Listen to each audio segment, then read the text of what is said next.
가시면 감사하겠습니다. 이제 하나님 말씀 보겠습니다. 사도행전 4장 8절에서 12절 말씀, 오늘도 다 같이 일어나셔서 함께 하나님 말씀 봉독하겠습니다.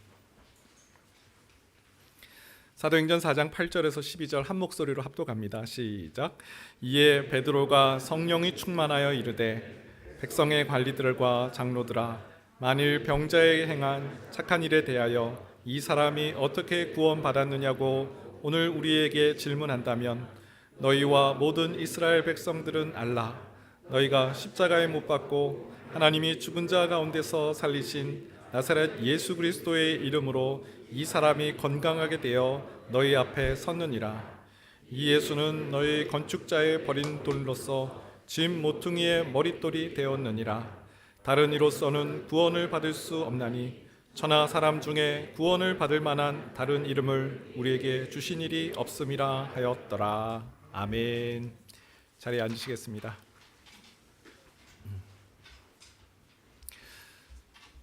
성전 미문에서 구걸을 하던, 날 때부터 일어서지 못했던 그 사람이 고침을 받고 자리를 털고 일어나서 뛰기도 하고 걷기도 했던 그 사건은 예루살렘에 아주 큰 파장을 일으켰습니다. 사람들이 솔로몬 행각에 몰려들었죠. 나 저 사람 아는데, 저 사람은 항상 그 성전에서 앉아서 구걸하던 사람인데 한 번도 일어난 적을 본 적이 없는데 어떻게 저 사람이 일어났지?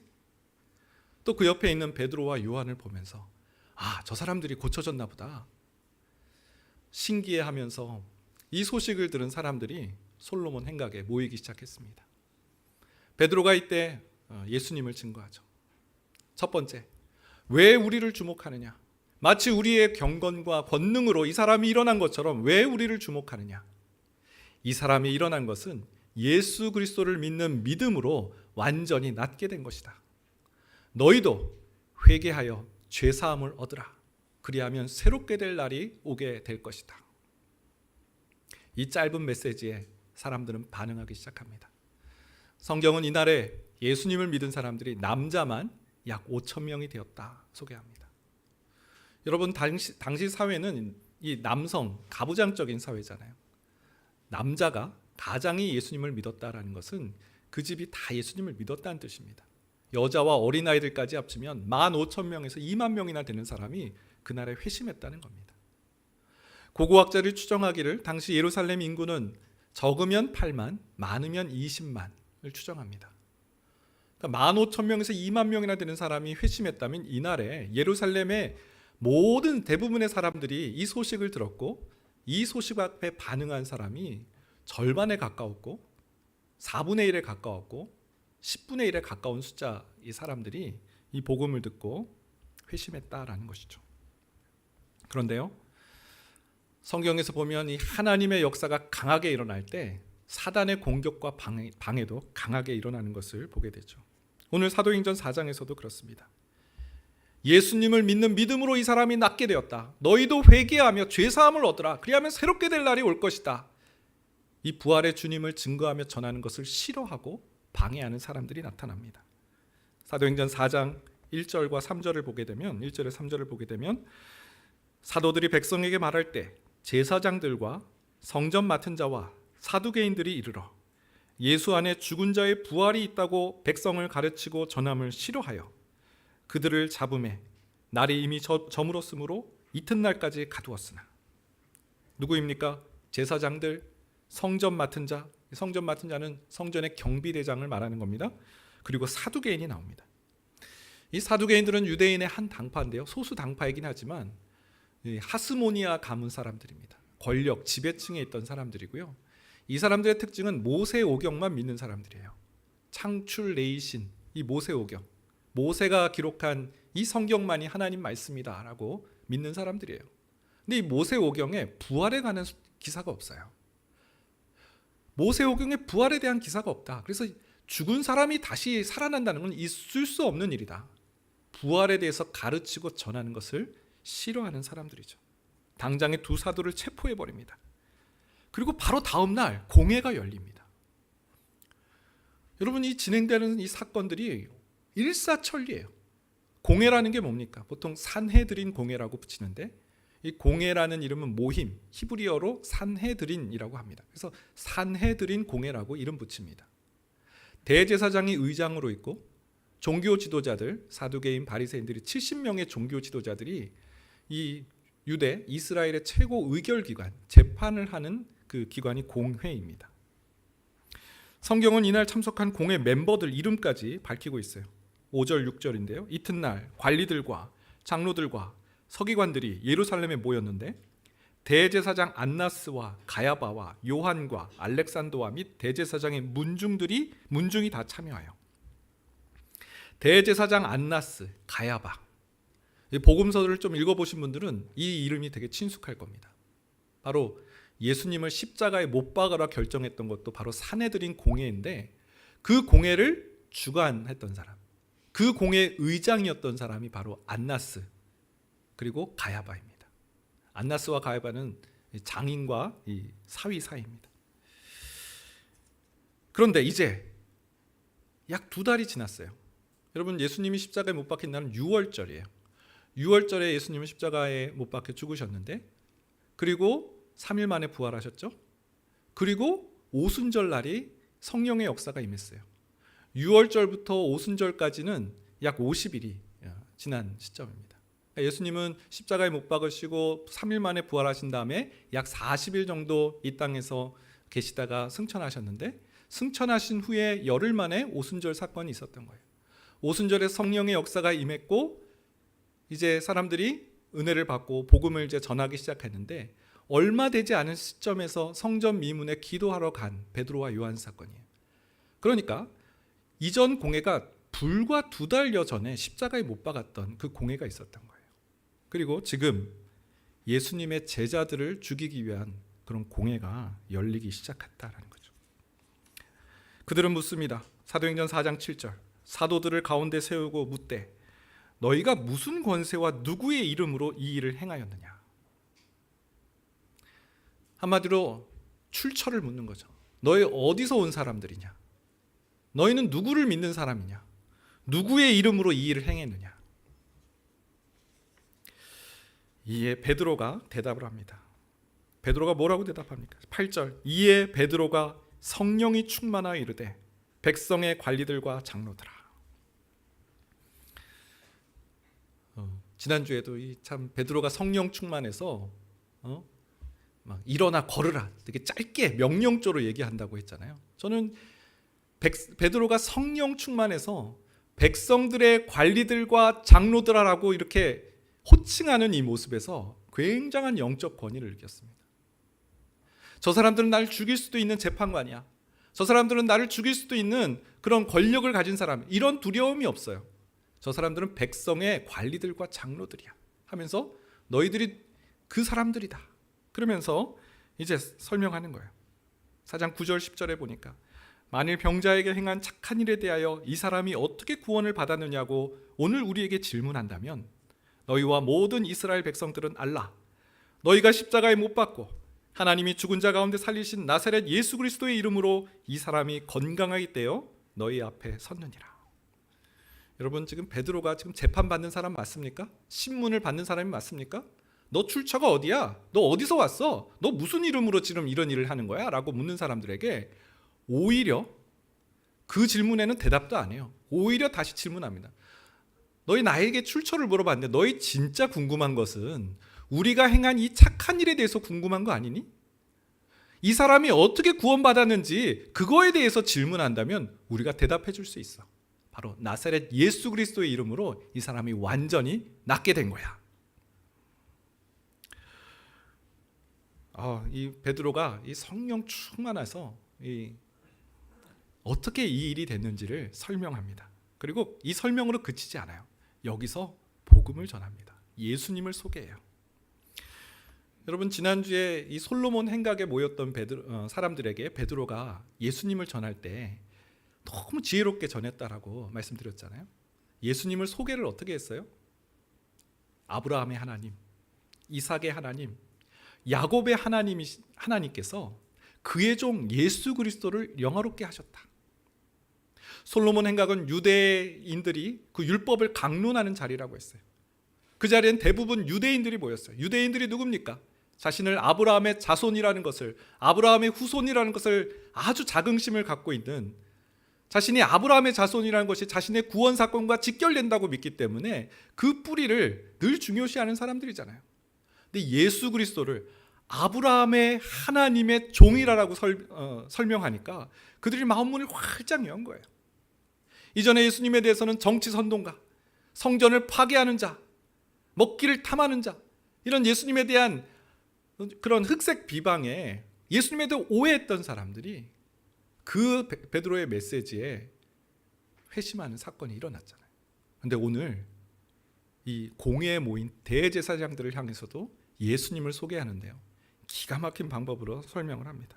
사도행전 4장 11절을 보니까요, 이 예수는 너희 건축자들의 버린 돌로서 집 모퉁이의 머릿돌이 되었느니라. 시편 118편 22절을 인용했어요. 베드로의 원픽. 여러분, 성령 충만하면 길게 얘기하지 않습니다. 딱 한 구절 잡아서 그것으로 예수님을 소개하고 있어요. 근데 이 말씀이요, 거기 모인 공회 사람들에게는 하나님이 주시는 귀한 말씀이 되었어요. 뭐라고 설명합니까? 예수는 건축자의, 너희 건축자들의 버린 돌이다. 자, 잘 들어보세요. 지금 거기 공회위원들에게, 거기 있는 종교 지도자들에게 너희 건축자들의 버린 돌이다. 거기 모인 사람들이 누구라는 거예요? 건축자라는 거예요. 너희 건축자들이 버린 돌이 예수시라는 거죠. 2달 전 사내들인 공의회를 떠올리게 하는 거죠. 너희가 그 공회에서 예수를 죽이지 않았냐? 산돌이신 예수 그리스도를 버렸다. 그런데 그분이 집 모퉁이의 머릿돌이 되셨다. 머릿돌이 뭡니까? 이 건물을 지을 때 머릿돌, 가장 기초가 되는 기초석이잖아요. 이 정주, 지주라고 하잖아요. 그 돌을 먼저 깔고, 그리고 그 돌에 맞춰서 다른 돌들을 다 맞춰서 평평하게 이 기초석을 쌓는 가장 기준이 되는 중요한 돌, 머릿돌이 되게 하셨느니라. 그곳에 있는 모든 공회의원들에게 너희 건축자가 버린 돌이 예수 그리스도시다. 공회의 분위기가 완전히 바뀌었어요. 처음에는 피고로 베드로와 요한이 있었는데, 그들은 재판관으로 있었는데 재판관과 피고가 바뀌어버렸어요. 이 시편 118편 22절을 가지고 너희가 회개해야 된다. 너희 건축자의 버린 돌이 바로 예수 그리스도신데 그분은 머릿돌이 되시느니라. 그들의 죄악상을 낱낱이 밝히고 있는 베드로. 다음 구절에서 너무나 유명한 말씀을 나누죠. 사도행전 4장 12절. 다른 이로서는 구원을 받을 수 없나니 천하 사람 중에 구원을 받을 만한 다른 이름을 우리에게 주신 일이 없음이라 하였더라. 무슨 뜻입니까? 너희 아브라함 자손이라고, 나는 구원받은 하나님의 백성이라고 생각하는 종교 지도자들에게, 또 나는 할례를 받고 모세의 율법을 지키기 때문에 나는 구원받는 하나님의 백성이라고 생각하는 자들아, 그렇지 않다. 오직 예수 그리스도, 다른 이로서는 구원을 절대로 받을 수 없다. 구원받을 만한 다른 이름을 주시지 않았다라고 그들에게 복음을 전하고 있는 거예요. 여러분, 이 말씀은요, 베드로가 창의적으로 한 말이 아니에요. 요한복음 14장 6절에서 예수님이 하신 말씀이에요. 예수께서 이르시되 내가 곧 길이요 진리요 생명이니 나로 말미암지 않고는 아버지께로 올 자가 없느니라. 복음을 어떻게 전해야 될까? 예수님을 어떻게 전해야 될까? 내가 믿은 예수님을 어떻게 이 사람에게 전해야 될지 성령 충만하면요, 하나님께서 기억나게 해주세요. 성령 충만하면 그 많은 일들 중에 이 사람에게 딱 맞는 그 말씀을 대언할 수 있는 지혜를 주세요.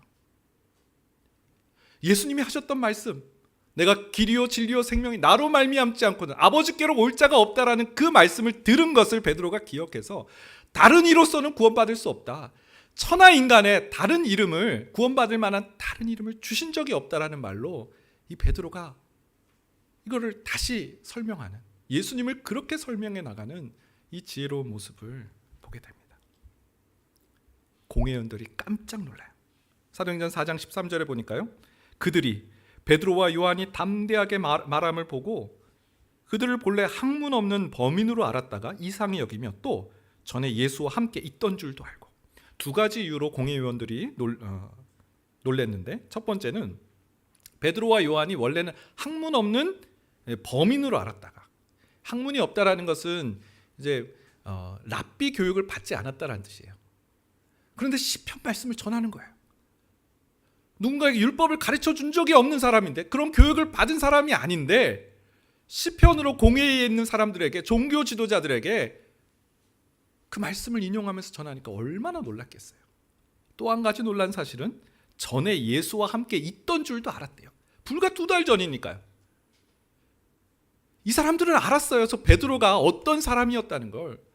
그 공회, 가야바 집이에요. 그 공회 집이, 그 대제사장 집의 뜰에서, 바깥 뜰에서 여종이 너도 그 도당이다, 너도 그 사람과 한패다라고 했을 때 나는 모른다, 나는 저 사람 알지 못한다, 나중에는 저주까지 했던 그 비굴했던 제자를 알고 있었던 거예요.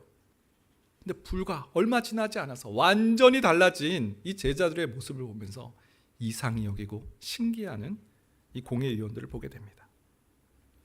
공회가 이제 긴박하게 돌아가기 시작해요. 대책회의를 하기 시작하는데요, 16절에서 18절 보니까 이 사람들을 어떻게 할까?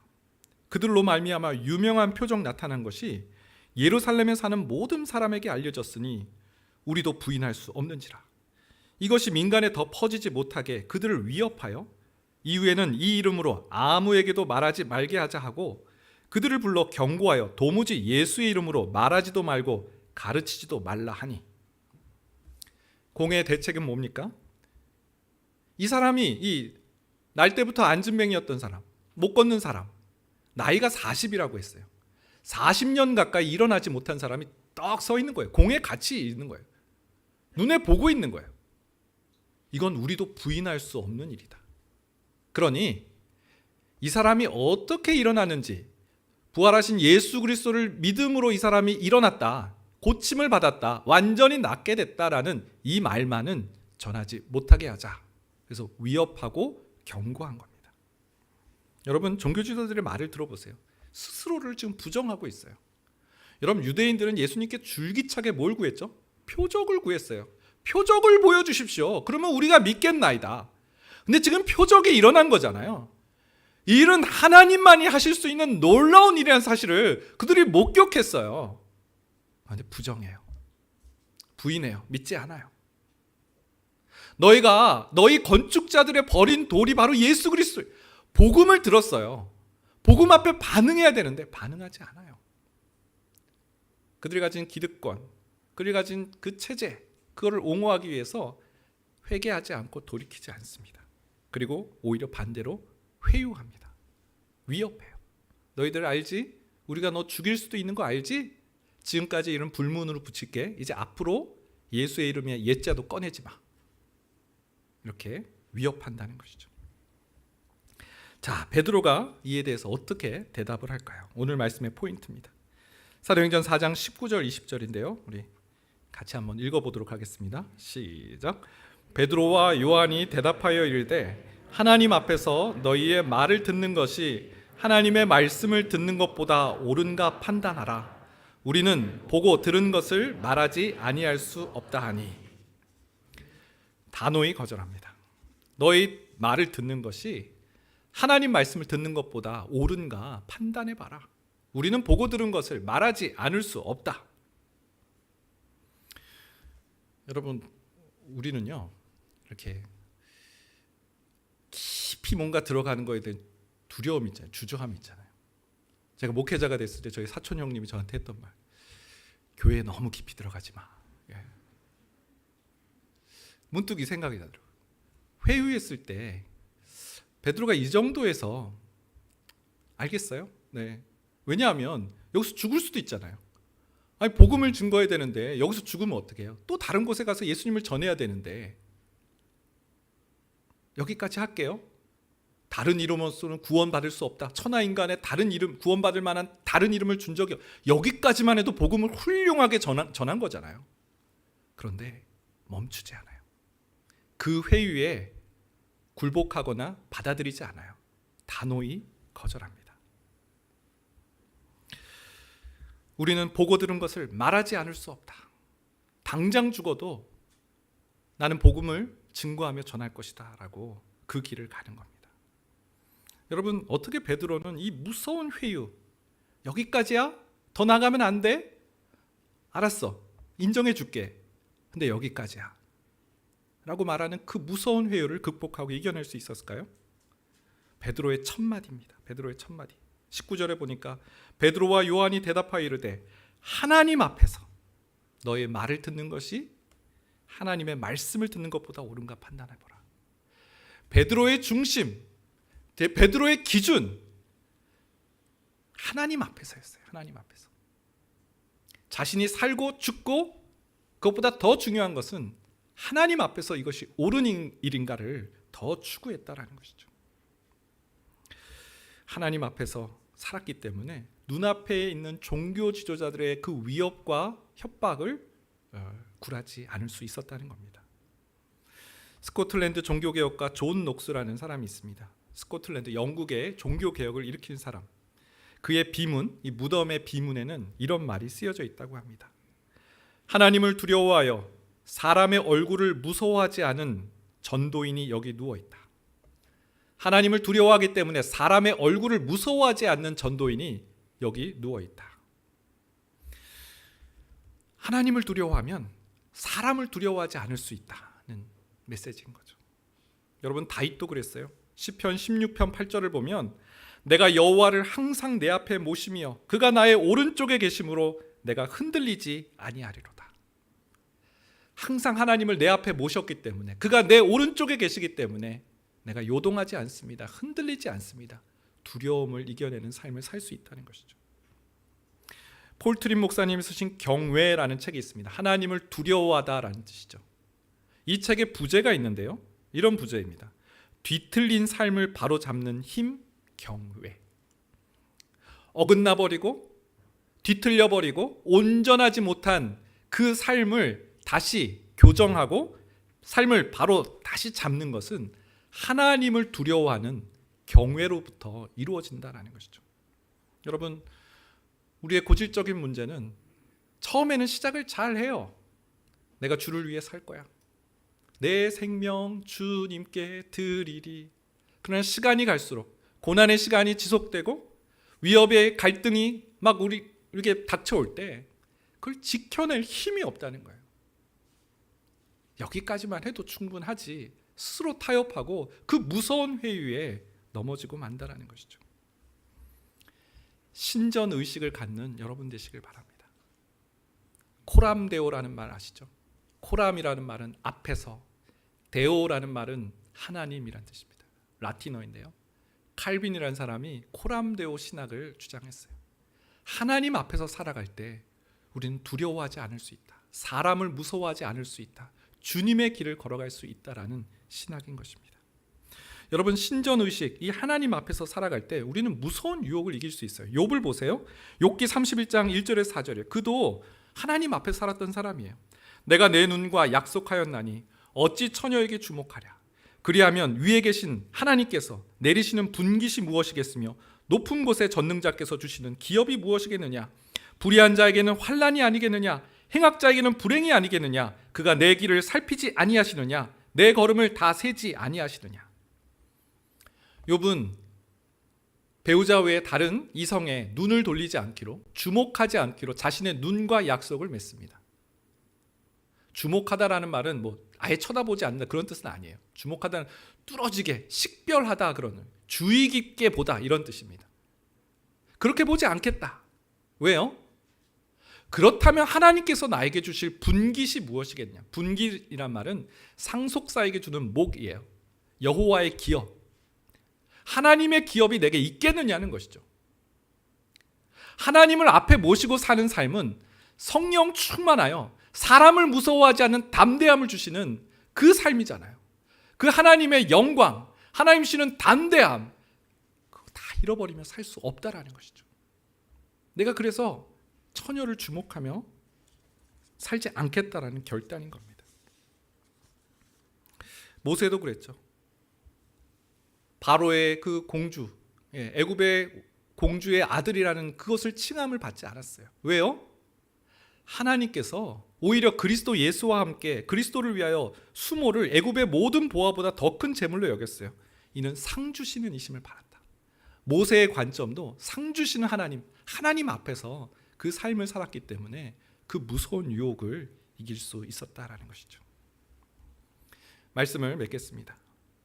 저는 종종 어느 장로님이 저에게 해주셨던 말씀을 되뇌이고 또 되뇌입니다. 제가 한 7년 정도 사역한 그 교회였는데요. 사역 마지막 날 어느 장로님이 목사님 제가 한 말씀 드려도 될까요? 라고 얘기를 하시더라고요. 아니 그냥 얘기하셔도 되는데 한 말씀 드려도 될까요? 그래서 긴장하면서 네 장로님 편하게 말씀 주세요. 근데 그분이 조금도 편한 말을 주지 않으셨어요. 한마디 딱 하셨는데요. 목사님 담대하세요? 그러시는 거예요. 멍했습니다. 지난 7년 동안 장로님이 나를 어떻게 보셨을까? 내가 굉장히 두려워하고 자신감이 없고 벌벌 떠는 그런 모습으로 보셨는가? 이런 좀 오해를 했습니다. 근데 그런 오해는 아니셨어요. 그 장로님은 저를 정말로 사랑하시는 분이셨어요. 앞으로 이제 목회를 하고 많은 그런 또 주의 사역을 해나가야 되는데 담대함이라는 것은 성령 충만함이잖아요. 성령 충만할 때 담대하게 하나님의 복음을 전할 수 있기 때문에 목사님 그러한 사역자 되세요. 그런 목회자 되세요라는 축복의 말씀이셨어요. 오늘 동일하게 이 예배에 참여하시는 이 예배에 함께 하시는 우리 성도님들에게 그 장로님이 저에게 전해주셨던 말씀을 드리고 싶습니다. 여러분 담대하십시오. 담대함은 내가 어떤 카리스마를 갖고 아니에요. 성령 충만할 때 담대해질 수 있습니다. 백성의 관리들과 장로들아 그렇게 부를 수 있었던 것은 하나님 주시는 담대함이 그에게 있었기 때문입니다. 어떻게 그 일이 가능할까요? 그 무서운 회유와 유혹을 어떻게 이길 수 있을까요? 하나님 앞에서 신전 의식을 가지고 살아가는, 내가 항상 하나님을 내 앞에 모시며 그가 내 오른쪽에 계시기 때문에 요동하지 않는, 두려워하지 않는 삶을 살아갔던 다윗처럼 이번 한 주간 하나님 앞에 삶을 살아가시는 모든 복음 증거자 되시기를 주님의 이름으로 축원드립니다. 우리 말씀 기억하면서 찬양하겠는데요. 말씀 앞에서 경외함으로 이 찬양으로 하나님 앞에 나아가겠습니다.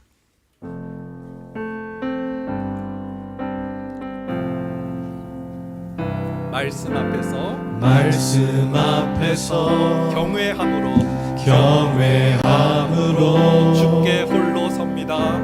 주께 홀로 섭니다. 생명의 말씀 읽고 순종해 주를 예배합니다. 기록된 말씀 힘이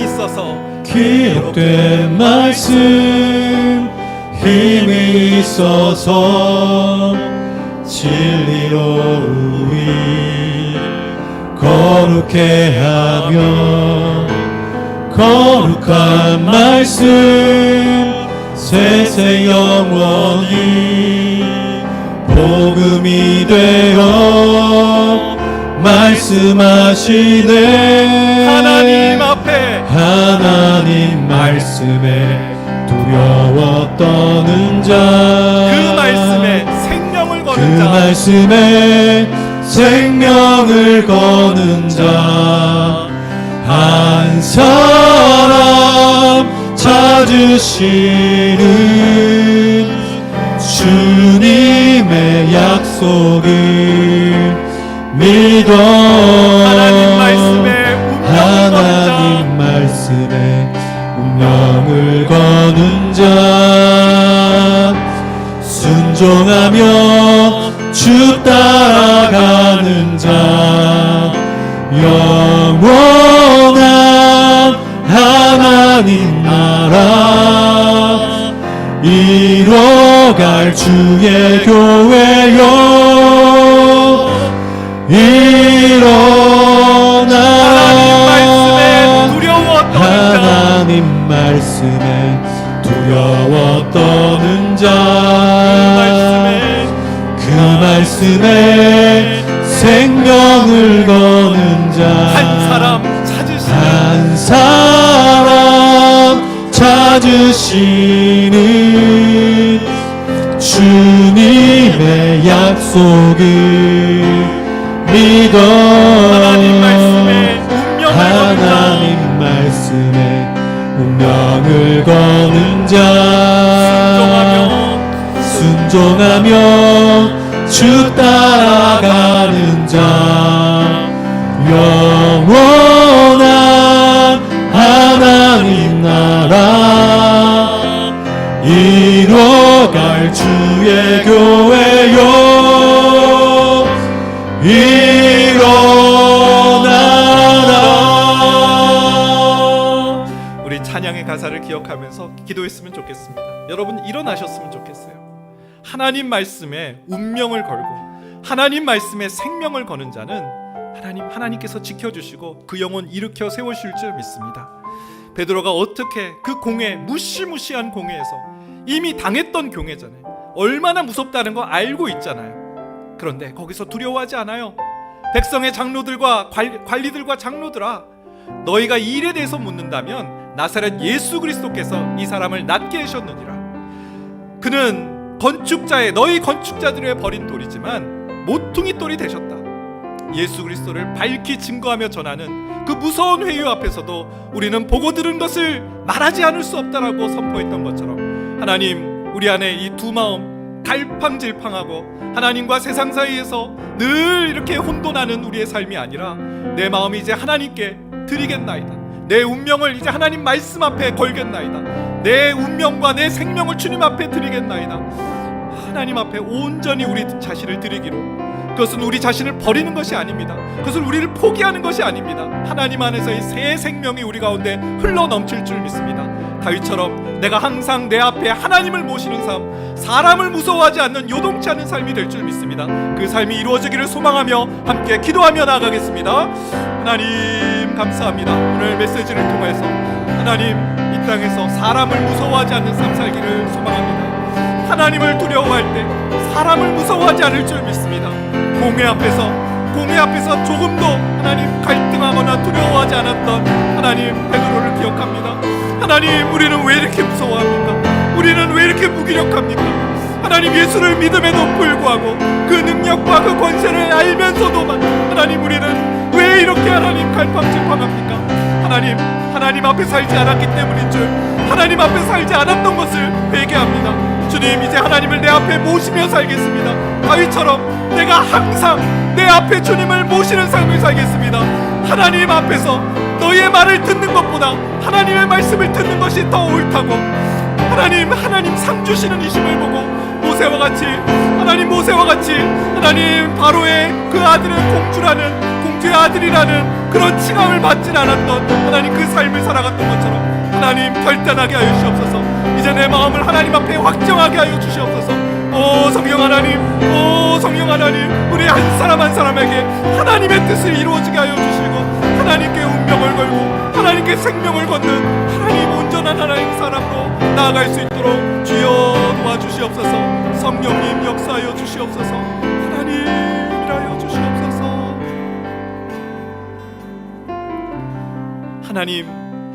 하나님, 베드로의 이 고백을 우리에게 주신 하나님의 말씀으로 받게 하여 주시옵소서. 천하 인간의 다른 이름, 구원을 받을 만한 다른 이름을 주신 적이 없다라고 그 예수님의 말씀을 기억하며 선포했던 그 베드로의 지혜를 우리에게도 공급해 주시옵소서. 우리가 경험한 하나님, 이제는 부정할 수 없는 그 놀라운 이적과 기사가 우리 삶 가운데 있었기에 오늘 이 자리에 왔나이다. 그 주님을, 그 예수 그리스도를 우리 믿음의 후손들에게, 아직 주님을 알지 못하는 자들에게 증거하는 복음 증거자의 삶을 살게 하여 주옵소서. 두렵고 떨리는 순간 하나님 앞에 살아갈 때 그 두려움을 이겨내고 그 무서운 유혹과 회유를 견뎌낼 수 있는 줄 믿습니다. 우리 오늘 예배하는 모든 자들에게 하나님 앞에서의 삶을 살아가는 그 능력과 은혜를 경험하게 하여 주시옵소서.